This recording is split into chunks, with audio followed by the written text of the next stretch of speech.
स्वागत है आप सभी का डीपीएस अंत यूट्यूब चैनल पे। दोस्तों, जैसा कि हमने कल जहां क्लास को लास्ट किया था, जहां क्लास को अंत किया था, तो वह मेरा क्वेश्चन किस चीज़ के बारे में था?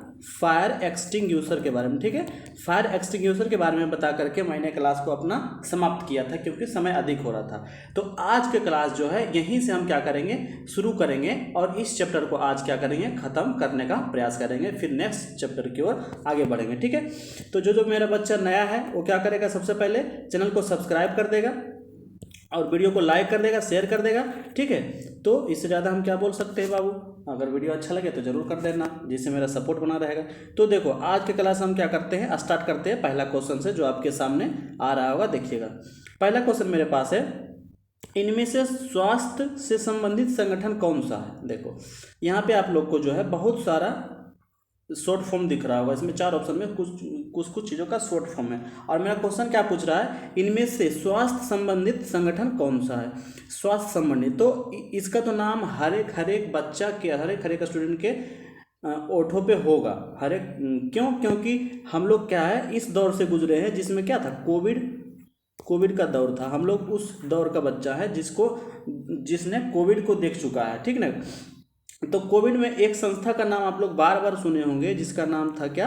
WHO। क्या था? WHO सुने होंगे। WHO ने ये बोला, WHO ने तीसरा जो है बार आने वाला जो है उसके बारे में जानकारी दिया, चाइना में ये रिसर्च किया, वो किया, तो बार बार इसका नाम सुने होंगे। तो ये क्या करता है ना, वो दुनिया भर में जो है स्वास्थ्य संबंधित क्या क्या खतरा पैदा हो सकता है दुनिया में, किस किस चीज़ को क्या इलाज हो सकता है, कौन सा वायरस कहाँ पे फैल रहा है ना, इन सभी को जायजा करता है इस संस्था। तो इस संस्था का नाम है WHO। तो स्वास्थ्य संबंधी संगठन का नाम कौन सा हो गया? आपका तो आंसर मिल गया, ऑप्शन नंबर सी। तो आगे अगर क्वेश्चन में पूछे, अगर या तो आगे कोई पूछे WHO का फुल फॉर्म क्या है, तो WHO का फुल फॉर्म होता है वर्ल्ड हेल्थ ऑर्गेनाइजेशन। ठीक है, वर्ल्ड हेल्थ ऑर्गेनाइजेशन। तो इसका पूछे मुख्यालय, तो मुख्यालय अगर मुख्यालय नहीं पूछेगा, इसका फुल फॉर्म पूछेगा तो आप लोग बता दीजिएगा, वर्ल्ड हेल्थ ऑर्गेनाइजेशन। इसके अलावा भी जो मुख्य फुल फॉर्म हो सकता है, तो उसका भी हम क्या कर दिए हैं, लिख दिए हैं स्लाइड में, जिससे कि आप इसके अलावा भी कोई क्वेश्चन ट्विस्ट करके पूछे तब भी बता दीजिएगा। लेकिन सबसे पहले ऑप्शन को बताते हैं। देखो, ILO मतलब होता है इंटरनेशनल लेबर ऑर्गेनाइजेशन। क्या होता है? I for international, L for labour, O for organisation, international labour organisation, labour. और देखो, ये ज़्यादा इंपॉर्टेंट आपके पास BLO नहीं है, ये भारत लेबर ऑर्गेनाइजेशन, ये इंपॉर्टेंट नहीं है, RTO नहीं है। लेकिन देखो क्या क्या लिखे, पहला ILO international labour organisation, WHO world health organisation, तीसरा है ESI। हाँ, ये इंपॉर्टेंट है बाबू, इसको जरूर याद रख लेना। ये क्या चीज़ है, इसके बारे में नेक्स्ट क्वेश्चन में हम डिस्कस करने वाले हैं, ये क्या चीज़ के बारे में कह रहा है और ये क्या चीज़ है। ESI का फुल फॉर्म क्या है? Employees state insurance. और उसके बाद क्या है? OSH, यह भी इंपॉर्टेंट है, इसके बारे में भी अगर आगे पूछे या OSH लिखा रहेगा तो इसके बारे में समझना है, ऑक्यूपेशनल सेफ्टी एंड हेल्थ। तो उसके बाद क्या है? WTO के बारे में नहीं पूछेगा, लेकिन फिर भी लिखा देना, शायद पूछ दे। तो इसका फुल फॉर्म होता है वर्ल्ड ट्रेड ऑर्गेनाइजेशन। तो हमारा आंसर तो सी हो जाएगा। और इसके अलावा भी जो क्वेश्चन पूछ सकता है, हम क्या कर दिए, इसका फुल फॉर्म लिख दिए हैं, आप लोग अच्छा से देख लीजिएगा। ठीक है, तो चलते हैं हम नेक्स्ट क्वेश्चन की ओर।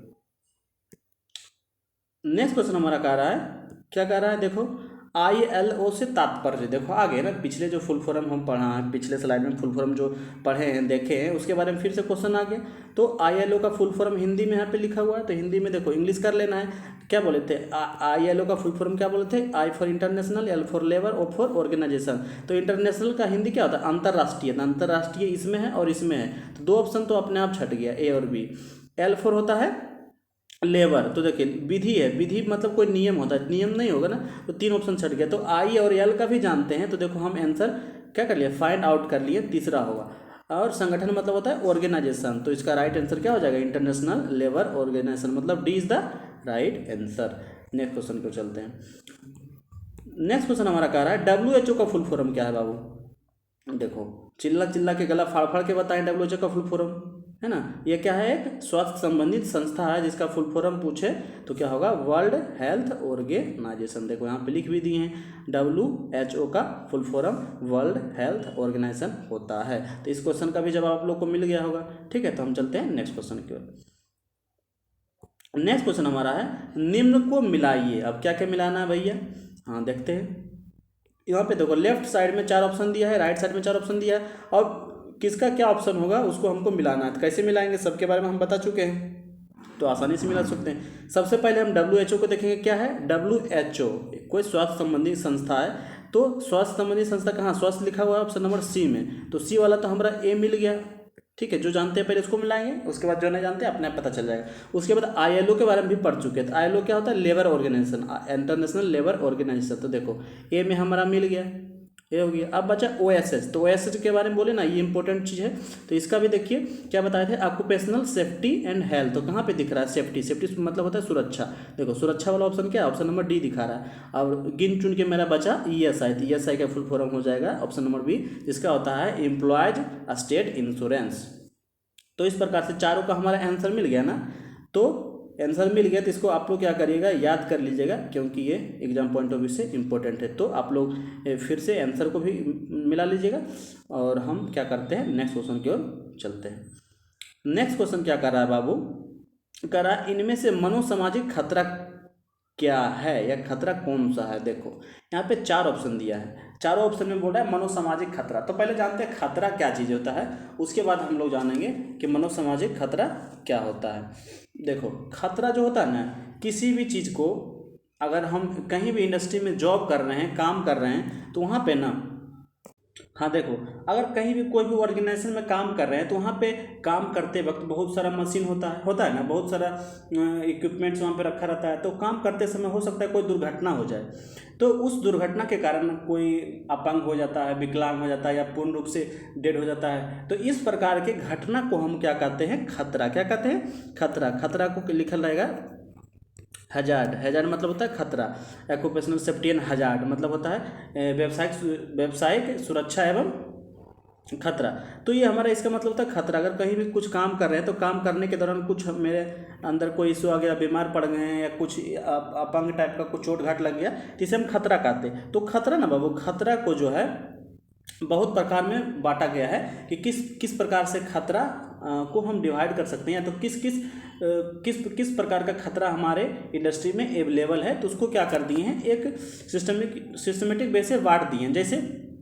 जैसे पहला खतरा आता है हमारा एर्गोनॉमिकल खतरा। एर्गोनॉमिकल खतरा किसे कहते हैं, उसको हम आगे डिस्कस करेंगे, क्योंकि इस पे बहुत क्वेश्चन लिए हैं और ये अच्छा भी चीज़ है। एर्गोनॉमिकल हैजार्ड्स के बारे में याद रखिएगा, एर्गोनॉमिकल हैजार्ड्स क्या होता है। दूसरा होता है फिजिकल हैजार्ड्स, तीसरा होता है केमिकल हैजार्ड्स, हिंदी रासायनिक खतरा, चौथा होता है बायोलॉजिकल हैजार्ड्स, उसके बाद मनोसामाजिक खतरा मतलब फिजिकल हैजार्ड। इस प्रकार से बहुत सारे खतरे होते हैं।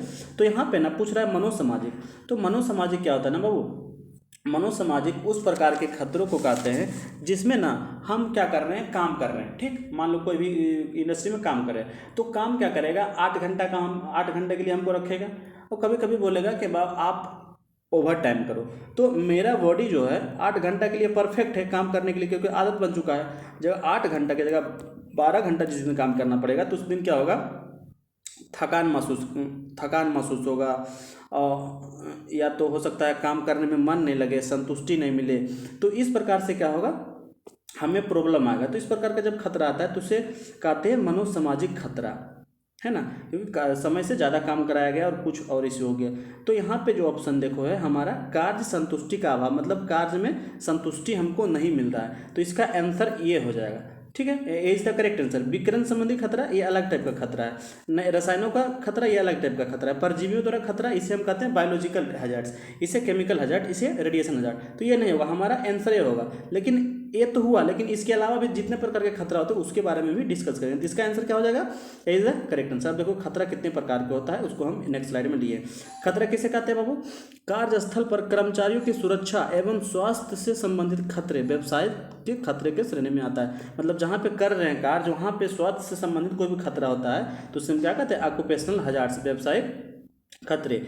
ये व्यावसायिक स्वास्थ्य जो खतरे कर्मचारियों को अस्थायी या अस्थायी रूप से अपंग और असमर्थ बनाने के लिए जिम्मेदार होते हैं। यह खतरा क्या होता है, कर्मचारियों को अस्थायी रूप से मतलब टेम्पोररी रूप से या तो परमानेंट रूप से क्या करता है, उसको अपंग बनाने में जिम्मेदार होता है। तो ये खतरा होता है।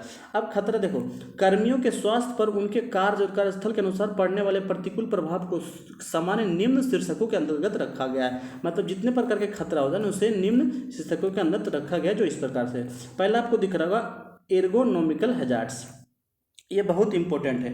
एर्गोनॉमिकल हैजार्ड्स होता है ना बाबू, जैसे कोई भी आदमी मशीन पे काम करता है, तो मशीन पे काम करता है, तो मशीन पे काम करते समय अगर क्या होगा, उसको कोई परेशानी होगा, कोई ज़्यादा ओवर टाइम करने से थकान हो सकता है, बोर फील हो सकता है, बार बार एक ही काम करने से उसमें खींच उत्पन्न हो सकता है। तो इस प्रकार के खतरे से जो इस प्रकार के कारणों से जो खतरा पैदा होता है उसे हम कहते हैं एर्गोनॉमिकल हजार्ड्स के अंदर रखते हैं। ठीक है, तो इसके बारे में कुछ आपको समझ में आया होगा। दूसरा हमारा है फिजिकल हजार्ड्स। तो फिजिकल हजार्ड्स क्या होता है बाबू, देखो जहाँ पे हम काम कर रहे हैं वहाँ का तापमान बहुत ज़्यादा है, या तो बहुत ज़्यादा ठंडा है, तो ज़्यादा वाइब्रेशन हो रहा है, ज़्यादा प्रेशर है, ज़्यादा साउंड है, तो इस प्रकार के कारणों के कारण, इस प्रकार के सिचुएशन में जो खतरा महसूस होता है उसे हम कहते हैं फिजिकल हजार्ड्स के अंदर रखते हैं।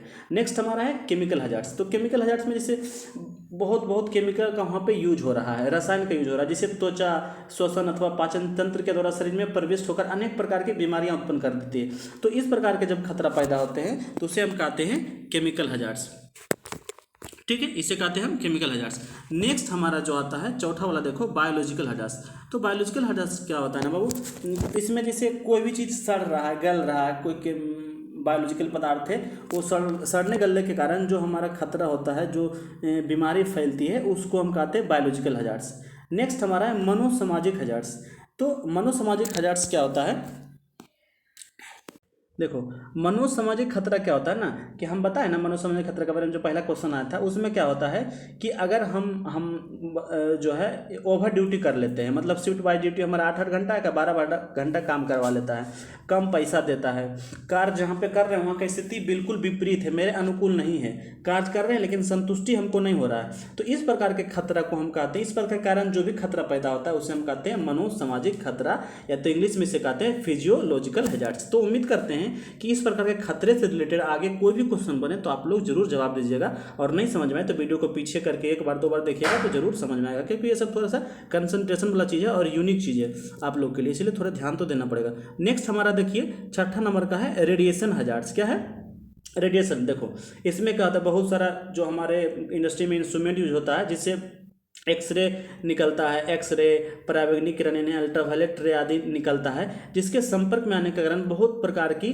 बीमारियां हो सकती है, जैसे आँखों की क्षति पहुंच सकती है, त्वचा में जलन हो सकता है, त्वचा कैंसर हो सकता है। तो केमिकल रेडिएशन के कारण इस प्रकार जब खतरा पैदा होता है उसे हम कहते हैं रेडिएशन हजार्ड्स। ठीक है, उसके बाद हमारा मैकेनिकल हजार्ड्स। तो मैकेनिकल हजार्ड्स क्या होता है बउआ, मैकेनिकली हमको कोई परेशानी हो, जैसे मशीनों में कुछ मूविंग पार्ट्स के टूटने फूटने के कारण अगर कोई दुर्घटना हो जाता है, तो इस प्रकार के दुर्घटना को हम कहते हैं मैकेनिकल हजार्ड्स, मतलब कोई भी पार्ट्स उसका टूट गया। इस प्रकार का जनरली दुर्घटना 10% होता है, इंडस्ट्री में कितना 10% होता है, तो इस प्रकार की दुर्घटना को हम कहते हैं मैकेनिकल हजार्ड्स।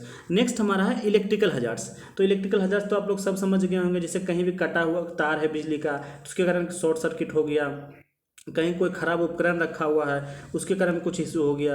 ठीक है, सफाई में पानी का उपयोग नहीं हुआ, असुरक्षित कार्य प्रणाली के कारण ये सब का जो कारण हो जाता है घटना, तो उसे हम कहते हैं इलेक्ट्रिकल हजार्ड्स। नेक्स्ट हमारा आता है कंपन तथा ध्वनि संबंधित खतरे, और उसके बाद है थर्मल हजार्ड्स। तो ये इस प्रकार से हमारा क्या है, जो है थर्मल हजार्ड्स में क्या होता है कि उसमें खतरे उन चीज़ों या पदार्थों से उत्पन्न होते हैं जो ऊर्जा के रूप में ऊष्मा का संचार करते हैं। ठीक है, खुले में लगी आग उसमें खतरों का एक उदाहरण हो जाता है। तो इस प्रकार का जब खतरा होता है थर्मल गर्मी के कारण, या जो भी हीट को स्टोर करके रखता है, जैसे फर्नेस वगैरह हो, भट्ठी हो, तो उसके कारण जो खतरा होता है उसे हम थर्मल हजार्ड्स कहते हैं। तो कितने प्रकार के जो है हो सकता है हमारे जो इंडस्ट्री में है, कितने प्रकार का खतरा उत्पन्न हो सकता है, इसको हमने क्लियर करने का प्रयास किया। तो इससे रिलेटेड जो भी क्वेश्चन है तो आप लोग से हम उम्मीद रखते हैं कि बना दीजिएगा। ठीक है, तो देखो नेक्स्ट क्वेश्चन की ओर हम लोग चलते हैं। क्या कर रहा है यहाँ पे, क्या कर रहा है बउआ, देखो डैश डैश डैश का अर्थ है मानव का उसके कार्य और ऊर्जा के प्रभावी उपयोग से संबंधित वैज्ञानिक अध्ययन करना। तो यहाँ डैश डैश का क्या होगा, बताया था ना, एर्गोनॉमिकल हैजार्ड्स में क्या होता है ना, या एर्गोनॉमिकल जो होता है इसका अर्थ होता है कि मानव, और वर्क कौन करता है बउआ, ह्यूमन करता है, कोई भी आदमी करता है ना, और किस पे करता है, कोई भी मशीन पे करता है। ठीक है। तो मानव जो रहेगा मशीन के साथ जितना फ्रेंडली होगा उतना अच्छा रहेगा, और एक दूसरे के बारे में जितना अच्छा से जान सकता है मशीन के बारे में उतना अच्छा से यूज करेगा। ठीक है। तो कैसे हम ज़्यादा आदमी जो है मशीन से काम ले सकता है, किस प्रकार ज़्यादा प्रोडक्टिव काम कर सकता है, इस प्रकार के रिसर्च को हम लोग करते हैं, तो उसे हम रखते हैं एर्गोनॉमिकल चीज़ों में। तो इसका क्या हो जाएगा, एर्गोनॉमिक्स, उस चीज़ को कहते हैं एर्गोनॉमिक्स। अगर मानव और ह्यूमन के बारे में ह्यूमन और मशीन के बारे में रिसर्च किया जा रहा है कि कैसे इस पे ज़्यादा काम लिया जाए और कुछ कैसे इसका ज़्यादा उपयोग लिया जाए, कि कैसे ज़्यादा कम समय में ज़्यादा काम लिया जाए, इस प्रकार के जो यूजफुल रिसर्च होता है उसको एर्गोनॉमिक्स के अंदर रखा जाता है। तो यहाँ पे क्या हो जाएगा, एर्गोनॉमिक्स का अर्थ होता है मानव का उसके कार्य तथा ऊर्जा के प्रभावी उपयोग से संबंधित वैज्ञानिक अध्ययन करवाना। तो इसका आंसर आप लोग को पता चल गया होगा। तो नेक्स्ट क्वेश्चन की ओर चलते हैं। देखो यहाँ पे कुछ है ना एकदम आपके लिए नया चीज़ है, तो थोड़ा ध्यान देना पड़ेगा, एक दो बार देखना पड़ेगा और पेशेंस रखना पड़ेगा, समझना पड़ेगा। तो आप लोग स्किप नहीं करके पेशेंस रखिएगा, वीडियो को देखिएगा, जरूर समझ में आएगा। ठीक है। नेक्स्ट क्वेश्चन हमारे पास है, एर्गोनॉमिक्स से संबंधित निम्नलिखित में से कौन सा कथन सत्य है बाबू। तो देखो यहाँ पे जो है आप लोग कॉमन सेंस से भी आंसर दे सकते हैं, और जो दे सकते हैं उसके लिए कमेंट बॉक्स खुला हुआ है, जो नहीं देख सकते हैं मेरा स्लाइड देखिए, समझिए, आप लोग को जरूर समझ में आएगा। देखो यहाँ पे 4 ऑप्शन दिया और एर्गोनॉमिक्स से रिलेटेड। तो एर्गोनॉमिक्स के बारे में तो हम बता दिए कि क्या करता है, इसमें क्या करते हैं हम लोग, मानव को मशीन के साथ कैसे उपयोगी तरह से प्रयोग कर सकता है मानव मशीन को, उसके बारे में अध्ययन करते हैं। और इससे रिलेटेड जो खतरा होता है, थकान पैदा होता है, उसे हम हजार्ड्स कहते हैं, एर्गोनॉमिकल हजार्ड्स कहते हैं। लेकिन यहाँ एर्गोनॉमिक्स पढ़ना है। तो यहाँ पे क्या कर रहा है, कौन सा कथन सही है, तो यहाँ पे पढ़ो, मानव और मशीन के प्रभावी उपयोगी का अध्ययन बिल्कुल करता है। ये तो एकदम सबसे मेन पॉइंट है, ये तो हमारा करेक्ट है, गलत नहीं है। दूसरा है, मानवीय संबंधों एवं समस्याओं से संबंधित मशीनी उपकरण के डिजाइनों को तैयार करना, हाँ बिल्कुल सही है। मानव का जो है समस्या से संबंधित मशीन के उपकरण को डिजाइन, मतलब मानव के हिसाब से जो उपकरण का डिजाइन करना होता है ताकि जो है मानव अच्छा से उपयोग कर सके। नेक्स्ट हमारा है, किसी कार्य को कम से कम समय में करने की प्रक्रिया एवं विधियों का पता लगाना। हाँ बोले ना, मानव जो है मशीन को किस तरह से कितना अच्छा से उपयोग कर सकता है उसके बारे में अध्ययन को कहते हैं एर्गोनॉमिक्स। तो यहाँ जो है हर पॉइंट हमारा एर्गोनॉमिक्स के फेवर में जा रहा है, इसलिए D is the right answer हो जाएगा। तो इसका राइट आंसर हो जाएगा डी। ठीक है। तो चलते हैं हम नेक्स्ट क्वेश्चन की ओर। आंसर आप लोग गलत करने का प्रयास नहीं करिएगा, प्रयास ये करिएगा कि हम क्लास को अच्छा से सुने समझे, उसके बाद जवाब दें और अच्छा से क्लास करें। नेक्स्ट क्वेश्चन हमारा है, प्रशासनिक उपाय के अंतर्गत क्या आते हैं। देखो बाबू, हाँ बाबू देखो क्वेश्चन क्या कर रहा है, प्रशासनिक उपायों के अंतर्गत क्या क्या आते हैं। देखो अब यहाँ पे तुम्हारा जो टर्म आ गया प्रशासनिक उपाय, मतलब एडमिनिस्ट्रेटिव मेजर। तो एडमिनिस्ट्रेटिव मेजर पहले क्या होता है उसके बारे में हम समझेंगे, इसके टर्म के इसके बारीकियों को समझेंगे, फिर अपने आप इसका आंसर पता चल जाएगा। और इससे इसके इर्द गिर्द जितना क्वेश्चन बन सकता है उसके बारे में देखो। तो प्रशासनिक उपाय क्या होता है ना बाबू, जैसे जहाँ पे कोई भी दुर्घटना होता है, ठीक है, या दुर्घटना होने की संभावना होता है, तो उससे जो किस प्रकार से हम बचाव कर सकते हैं, तो उस चीज़ से बचने के लिए जो हम उपाय करते हैं ना, उसको विभिन्न शीर्षकों में बांट दिया गया है। जिसमें पहला होता है शीर्षक या हेडलाइन जिसे कह सकते हैं, कि पहला टर्म होता है जिसे हम कहते हैं एडमिनिस्ट्रेटिव मेजर। ठीक है। उससे बचने के लिए, हम कोई भी खतरों से बचने के लिए उसको क्या किए, कुछ स्टेप अपनाए, जिसमें हम पहला करते हैं एडमिनिस्ट्रेटिव मेजर करते हैं। ठीक है। दूसरा जो हम करते हैं, दूसरा है इंजीनियरिंग मेजर। ठीक है, E for engineering, M for measure. तीसरा उपाय जो करते हैं हम करते हैं मेडिकल मेजर। ठीक है। चौथा उपाय हम करते हैं पर्सनल प्रोटेक्टिव मेजर।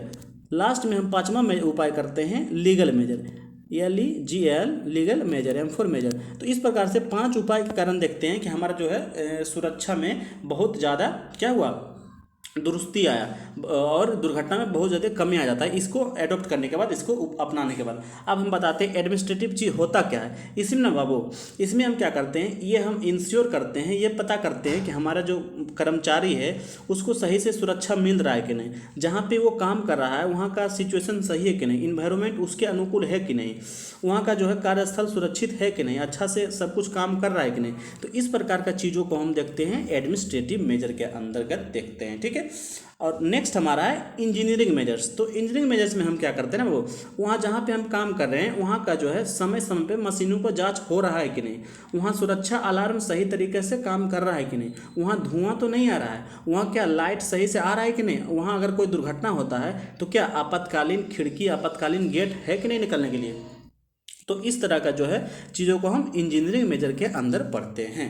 नेक्स्ट हमारा आता है बाबू मेडिकल मेजर्स। तो मेडिकल मेजर्स में क्या देखते हैं कि जहाँ पे काम हो रहा है वहाँ पे अगर दुर्घटना होता है तो वहाँ पे क्या कोई फर्स्ट एड के लिए ट्रीटमेंट का कोई व्यवस्था है क्या, कोई अस्पताल है क्या, वहाँ कोई स्वास्थ्य सर्वेक्षण संबंधी कुछ है कुछ व्यवस्था क्या, वहाँ पे परामर्श एवं स्वास्थ्य शिक्षण उपलब्ध है, आवश्यक स्वास्थ्य सेवाएं उपलब्ध है एम्प्लॉय के लिए। तो इस प्रकार का जो है स्वास्थ्य संबंधित दुर्घटनाओं को देखने के लिए, सेफ्टी को देखने के लिए हम मेडिकल मेजर के अंतर्गत इसको देखते हैं। उसके बाद हमारा चौथा पॉइंट आता है पर्सनल प्रोटेक्टिव मेजर्स। इसमें होता है कि व्यक्तिगत सुरक्षा, व्यक्ति का व्यक्तिगत सुरक्षा कैसे हो सकता है। तो जहाँ पे काम कर रहा है, जिस मशीन पे काम कर रहा है वहाँ पे ग्लव्स लगा के काम कर रहा है कि नहीं, चश्मा उसके पास है कि नहीं, सुरक्षा कहीं पे चढ़ रहा है तो सुरक्षा बेल्ट है उसके पास कि नहीं है, अगर कहीं पे मान लो किरान ऊपर में चल रहा है नीचे वो काम कर रहा है तो उसके पास हेलमेट है कि नहीं है, अगर कहीं पे कुछ केमिकल वगैरह फॉलो हो रहा है तो उसको रिस्पायरेटर दिया गया है कि नहीं, श्वसन तंत्र दिया गया है कि नहीं।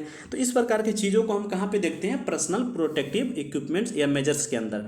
ठीक है, लास्ट पॉइंट हमारा आता है लीगल मेजर्स। तो लीगल मेजर्स क्या होता है बाबू, किसके अंदर हम देखते हैं कि जो एम्प्लॉय है हमारा कर्मचारी उसका शोषण तो नहीं हो रहा है क्या, वहाँ पे कोई बाल श्रम का काम तो नहीं किया जा रहा है, जिसका एज 14 साल से कम है उसको भी काम कराया जा रहा है ना, क्या उसको पेमेंट सही समय पे दिया जा रहा है क्या, उसको स्वास्थ्य संबंधी जो है लाभ प्राप्त किया जा रहा है। तो इस प्रकार की चीज़ों को हम देखते हैं लीगल मेजर्स में। तो ये जो हमारा क्या है एक जुगाड़ है क्या चीज़ को करने के, सुरक्षा को ध्यान में रखने के लिए। तो हमारा इसमें पहला जो होगा एडमिनिस्ट्रेटिव मेजर में के अंदर क्या आ जाएगा, जिसके अंदर हम व्यवस्था को देखते हैं क्या, कार्य वातावरण को के अनुकूल है कि नहीं इसको देखते हैं, वेतन सही से मिल रहा है कि नहीं इसको देखते हैं, उपयुक्त व्यावसायिक सेवा उपलब्ध है कि नहीं इसको देखते हैं। तो इसका क्या हो जाएगा, D is the right answer, क्योंकि सभी क्या है एडमिनिस्ट्रेटिव मेजर के अंतर्गत आता है। अगर वेतन सही नहीं मिलेगा तो क्या काम करेगा, बिल्कुल नहीं करेगा।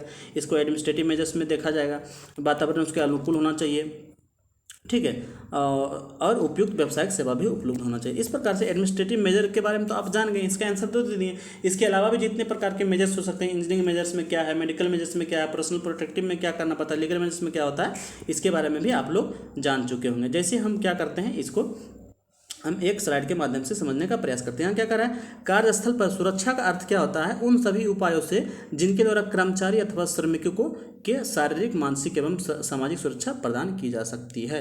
व्यावसायिक खतरों एवं रोगों से बचाव हेतु अपनाए जाने वाले सुरक्षात्मक उपायों को हम निम्न शीर्षकों में वर्णित करते हैं, जिसके बारे में हम क्या कर चुके हैं, बता चुके हैं। पहला एडमिनिस्ट्रेटिव मेजर हो गया, पहला हम क्या बताएं, एडमिनिस्ट्रेटिव मेजर हो गया, इंजीनियरिंग मेजर्स हो गया, आपका मेडिकल मेजर्स हो गया, पर्सनल प्रोटेक्टिव मेजर्स हो गया और लीगल मेजर्स हो गया। तो इस प्रकार से पांचों पॉइंट को हम क्या कर दिए, डिस्कस कर दिए हैं। तो उम्मीद करते हैं आप लोग इस क्वेश्चन को अच्छे से समझे होंगे।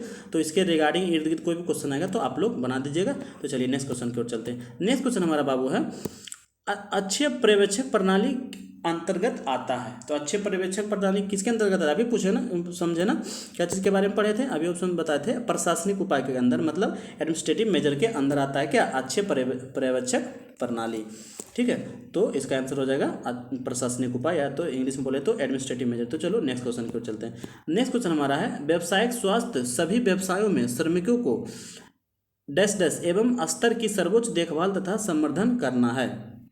तो देखो यहाँ पे जब हम क्वेश्चन पढ़ेंगे तो बोल रहा है कि व्यावसायिक स्वास्थ्य में हम क्या क्या ध्यान देते हैं श्रमिकों का, तो क्या क्या ध्यान देते हैं, उसका सामाजिक सुरक्षा होना चाहिए, है ना, उसका शारीरिक सुरक्षा होना चाहिए, और क्या होना चाहिए, उसका मानसिक सुरक्षा होना चाहिए। तो तीनों चीज़ देखते हैं तो वह हमारा व्यावसायिक स्वास्थ्य के अंतर्गत रखा जाता है, और सर्वोच्च देखभाल के अंतर्गत रखा सकते हैं कि सर्वोच्च देखभाल इसका किया जा रहा है, अगर उसका शारीरिक सुरक्षा का ध्यान दिया जा रहा है, उसका मानसिक स्वास्थ्य का ध्यान दिया जा रहा है और सामाजिक स्वास्थ्य का ध्यान दिया जा रहा है। इसके बारे में और डिटेल से हम आगे पढ़ने वाले हैं, क्या क्या चीज़ के बारे में ये कह रहा है। इसको नहीं समझ में आ रहा है तो इसको याद कर लीजिएगा। नेक्स्ट क्वेश्चन हमारा है कार्यशाला में कार्य करते समय पहनने में प्रयोग करते हैं। देखो इस क्वेश्चन के बारे में हमें जस्ट बताया ना बाबू कि जब हम कहीं भी काम करते हैं तो मशीन पे काम करते हैं, तो अगर मशीन पे काम कर रहे हैं तो अपना सुरक्षा का ध्यान रखना चाहिए। तो अपने सुरक्षा के लिए जिस इक्विपमेंट का यूज करते हैं, जिस इक्विपमेंट को यूज करते हैं उसे हम कहते हैं PPE। इसका पूरा होता है पर्सनल प्रोटेक्टिव इक्विपमेंट। इसमें क्या ढीले कपड़ों को पहनेंगे, बिल्कुल नहीं, ढीले कपड़े को पहनना है पर्सनल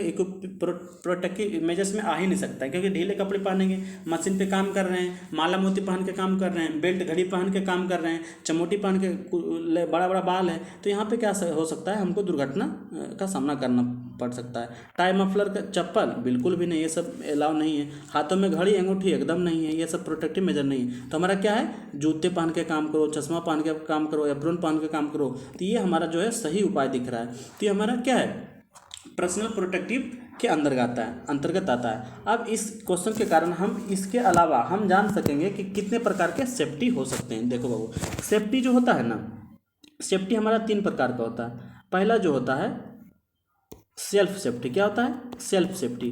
दूसरा होता है जनरल सेफ्टी, ठीक है जी, फॉर जनरल एस सेफ्टी। तीसरा होता है मशीन सेफ्टी।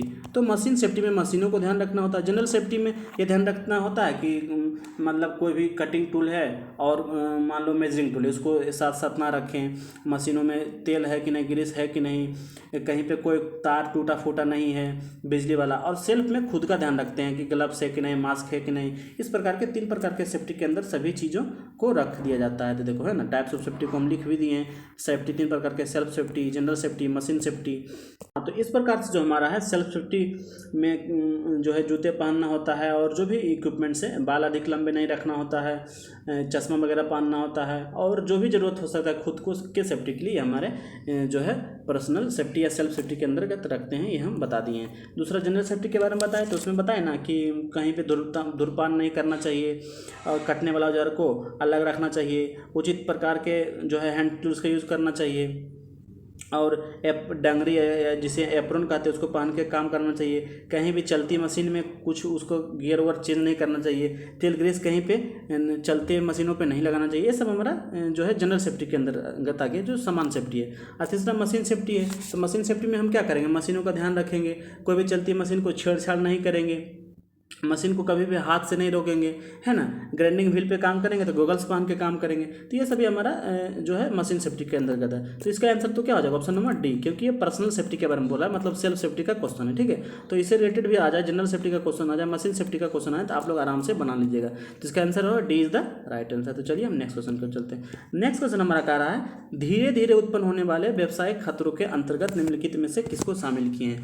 देखो बाबू, धीरे धीरे जब जो खतरा उत्पन्न होता है ना, उसको क्या कैसे हम फाइंड आउट कर सकते हैं, सॉर्ट आउट कर सकते हैं, इसको आप लोग भी फाइंड आउट कर सकते हैं, क्योंकि ये सब क्या है, साधारण क्वेश्चन है या कॉमन सेंस का क्वेश्चन है। जैसे हम ऑप्शन पढ़ते हैं, पहला ऑप्शन है, कार्य करते समय किसी श्रमिक का दुर्घटनाग्रस्त हो जाना। अगर कार्य कर रहा है, दुर्घटनाग्रस्त हो गया, क्या धीरे धीरे हुआ, अचानक हो गया ना, दुर्घटना अचानक हो गया, इसे हम धीरे धीरे वाला कह सकते हैं, बिल्कुल नहीं कह सकते, तो ये तो गलत हो गया। दूसरा है, मशीनों में अचानक कोई खराबी आ जाना।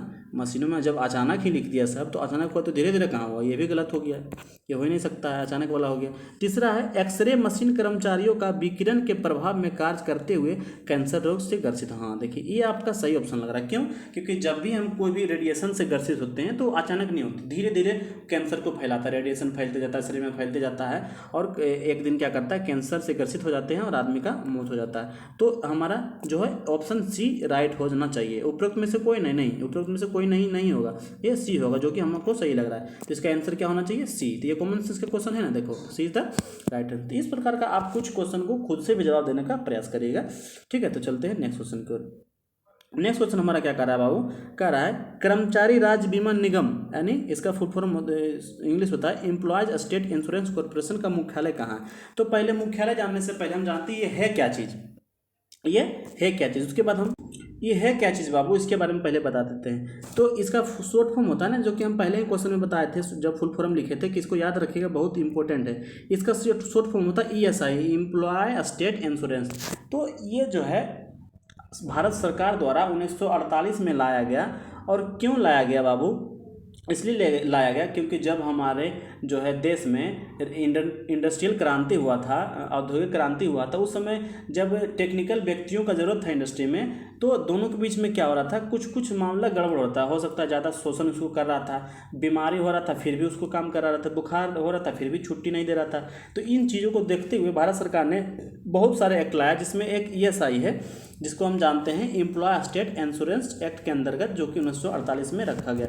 इसके अंतर्गत ये प्रोविज़न बनाया गया सरकार के द्वारा कि अगर कोई व्यक्ति बीमार है, अयोग्य है, या उसका मृत्यु हो जाता है, तो उसमें कैसे उसका देखभाल किया जाए, तो इसमें ये व्यवस्था किया गया। इसमें क्या होता है ना, जैसे तुम लोग बोला होगा कहीं भी इंडस्ट्री में काम करोगे ना तो या करते होगे तो सुने होंगे कि यहाँ पे हमारा एसआई और पीएफ करता है। तो पीएफ का फुल फॉर्म होता है प्रोविडेंट फंड, और एसआई का मतलब होता है यही SI insurance, I for insurance, तो एम्प्लॉय स्टेट इंश्योरेंस। तो इसमें क्या होता है ना, तुम्हारा इंश्योरेंस बनाया जाता है जिसमें कि अगर तुम्हारा कुछ दुर्घटना हो जाए, तुम्हारा मृत्यु हो जाए तो कुछ जो है एक रकम मिले, या तो काज करते समय बीमार हो जाओ तो तुमको ऐसा हॉस्पिटल में इलाज कराया जाए जिसमें तुमको कोई पैसा ना देना पड़े, कंपनी की तरफ से इलाज किया जाए। तो इस प्रकार का, या तुम्हारे फैमिली बीमार, तुम पे जो है डिपेंडेंट है उसको कोई दिक्कत हो, तो ये सभी चीज़ों को क्या किया गया है, ईएसआई के अंतर्गत रखा गया है।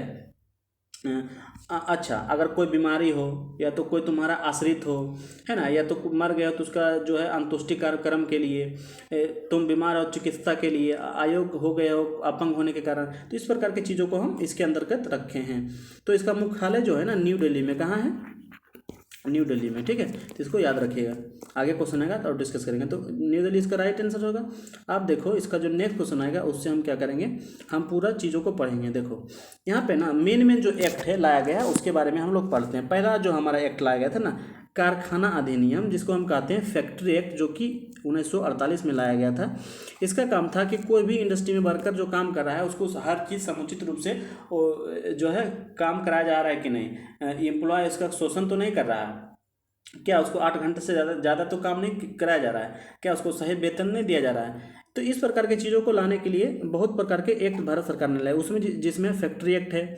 दूसरा हमारा है श्रमिक क्षतिपूर्ति अधिनियम, यानी वर्कमैन कॉम्पनसेशन एक्ट। इसमें यह ध्यान दिया जाता था कि अगर कोई भी बीमार हुआ, कोई भी लाचार हो गया, कोई भी अपंग हुआ, उसको कंपनसेशन दिया जा रहा है कि नहीं, कुछ उसको क्या कर रहा है, कोई बाधाएं तो नहीं आ रहा उसके मार्ग में कि नहीं दिया, ऐसे ही उसका यूज़ कर लिया और जब उसको ज़रूरत था तो नहीं कुछ दिया।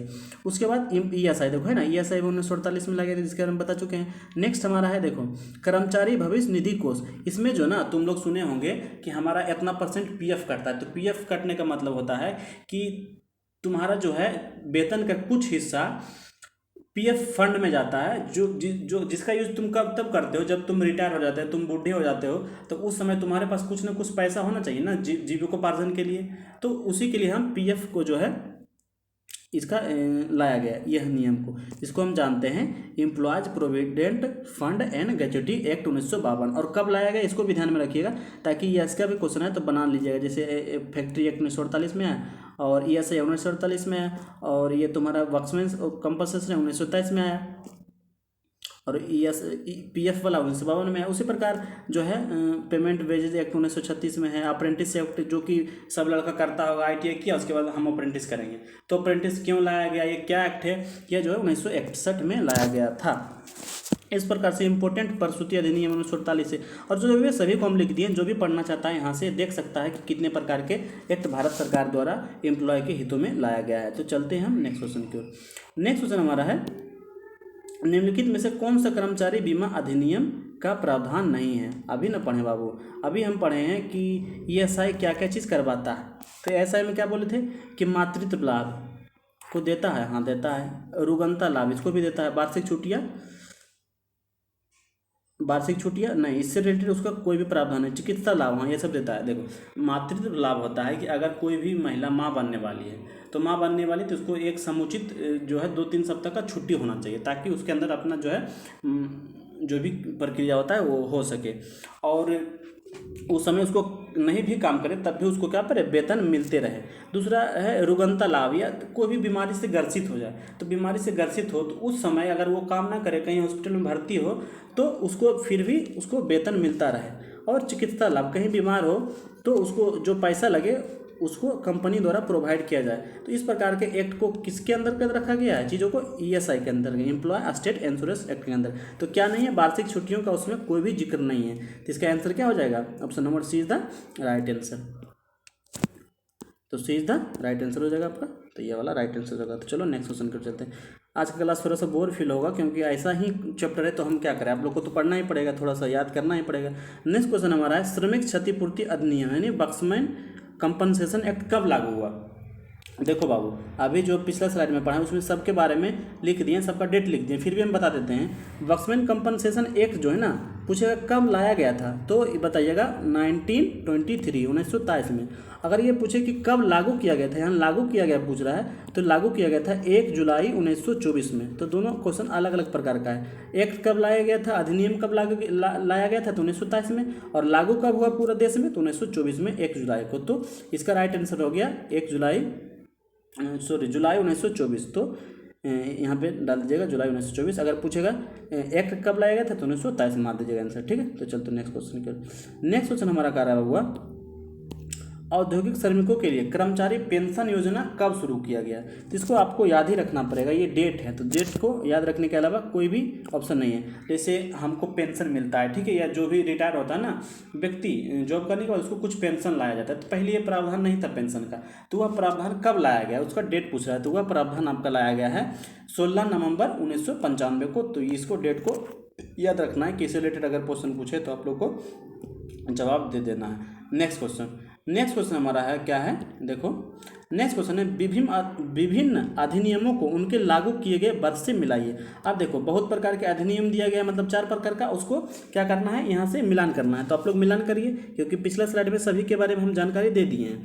तो इसको क्या करना है, मिलाना है सही सही और जवाब देना है। हम इसको क्या करते हैं बताते हैं। देखो कारखाना अधिनियम क्या पढ़ाए थे, अभी डिस्कस कर रहे थे, तो हम बताए थे 1948 में कारखाना अधिनियम आया।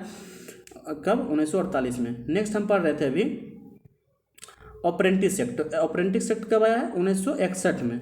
और प्रसूति अधिनियम भी 1961 में है। तो अप्रेंटिस एक्ट 3 में, 3 का 2 हो गया। उसके बाद ईएसआई मतलब इसका डेट कब आया, 1948 में, यह भी होगा 1948। तो मेरा बचा कौन, श्रमिक क्षतिपूर्ति। तो इसके बारे में भी जस्ट पिछले स्लाइड में पढ़ें कि कब लागू किया गया है, तो 1924 में, और एक्ट कब आया, तो 1927 में। तो इस प्रकार से चारों ऑप्शन का हमारे पास आंसर मिल गया पढ़ने के बाद। कारखाना में 1948, ये प्रशिक्षु वाला भी अप्रेंटिस एक्ट का होगा 1961, ईएसआई का होगा 1948, और श्रमिक वाला होगा 1900। इस प्रकार से हमारा इसका आंसर मिल गया। तो आप लोग आंसर हम लिख भी दे रहे हैं, इसको आप लोग मिलान कर लीजिएगा। हम नेक्स्ट क्वेश्चन की ओर बढ़ रहे हैं। तो आज के लिए ज़्यादा समय होने के कारण यहीं क्लास को विराम देते हैं। अगर आप लोग को वीडियो अच्छा लगा होगा तो वीडियो को लाइक करिएगा, चैनल को शेयर करिएगा और सब्सक्राइब भी कर दीजिएगा बाबू, क्योंकि इस प्रकार का वीडियो बनाने में बहुत मेहनत लगता है, बहुत जो है समय देना पड़ता है। आप लोग देख ही रहे होंगे। तो ठीक है बाबू, आज के लिए thanks to all, good night.